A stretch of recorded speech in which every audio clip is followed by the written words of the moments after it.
guys will know I don't usually bring notes up. And they also know that I can occasionally talk in circles. And this, in my mind, the sensitivity of an NCAA investigation and the importance of it warrants the fact that I need to be very accurate, very succinct, and on point. Last spring practice, I received some emails regarding an ongoing federal criminal drug trafficking case. And in those emails, and I think you may have them, I'm not sure, it was pretty graphically outlining the some of the parties involved, and you know, was obviously of tremendous concern to me. We get lots of emails, try to return them all. Most of them, someone is interested in something, perhaps something we can do or share or whatever. This one was obviously different. It elicited obviously a different emotion than you typically get from someone who needs a hospital call or a visit or a letter or something, and it kind of jogged in my mind some of the toughest losses I've ever had in coaching. Because I get a lot of good emails saying that people enjoy the job that our guys do, or their visit to a hospital, or sometimes we even get them that the professor's not happy with their behavior in class or whatever it happens to be. But this one, as these emails began, was obviously much different than that. And I've had a player murdered. I've had a player incarcerated. I've had a player get taken into the drug culture and lose his opportunity for a productive life.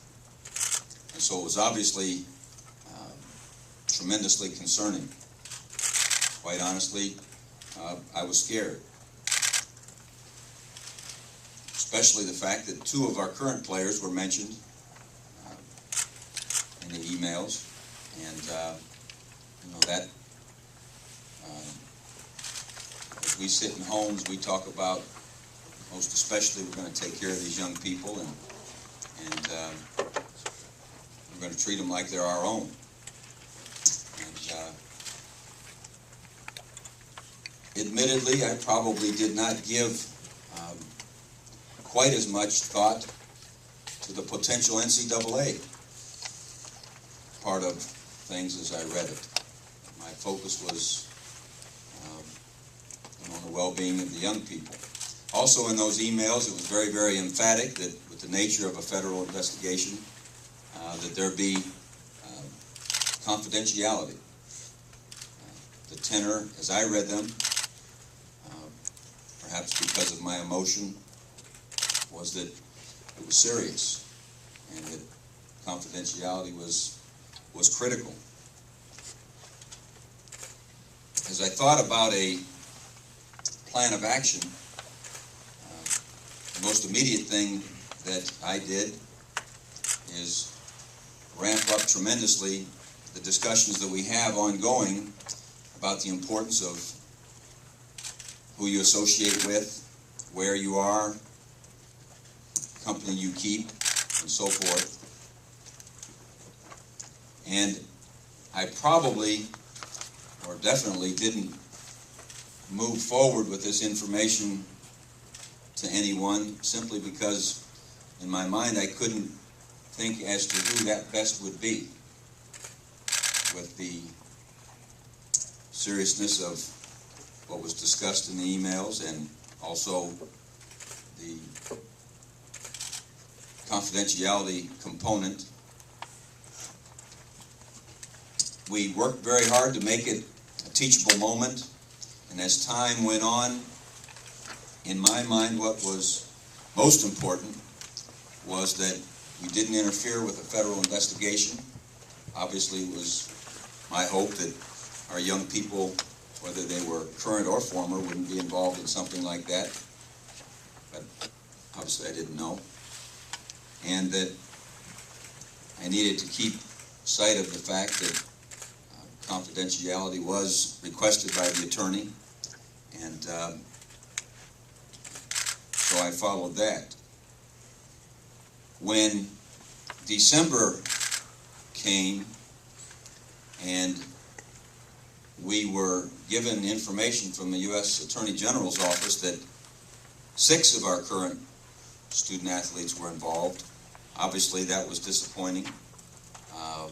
It was encouraging, though, that no one was involved in any federal drug trafficking situation, and there was no criminal acts of any kind, and that was a huge relief.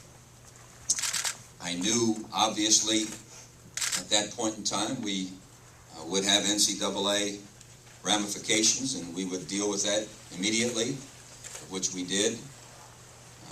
And I also felt as if that I had upheld within the entire situation that confidentiality that perhaps made it the safest situation for our young people. So as I think back to what I could have done differently, because obviously, as Gene mentioned in the outset, an NCAA violation occurred on my part. I asked for a little advice as to how I should have taken this forward. I've learned that I probably needed to go to the top legal counsel person at the university and get some help as to how you handle criminal investigations and handle confidentiality and perhaps gain the protection that you might need within the process. So I have now learned that, most certainly. Obviously, I'm disappointed that this happened at all. I take my responsibility for what we do at Ohio State tremendously seriously, and for the game of football. And obviously, I plan to grow from this, and I'm sincerely saddened by the fact that I let some people down and didn't do things as well as I could possibly do. I am pleased that the young people involved are safe. They're not involved in any criminal activity. They're all in college, and they're all going to graduate from Ohio State. To me, that's what it's all about. But I understand that, we'll have sanctions. I will have sanctions. But the only thing that I've talked to our team about, which I mentioned to them this morning after there was discussion in the media last night that I was certain some or all had seen, was that I mentioned to them a quote that I had heard George Bush say, that the most pathetic thing is a leader who's looking for self-pity. So at no point in time in this moment, or in the moments ahead with my team, or with anyone else, am I looking for anything other than doing what needs to be done, growing from the experiences we've had, and continuing to serve the greatest university in America.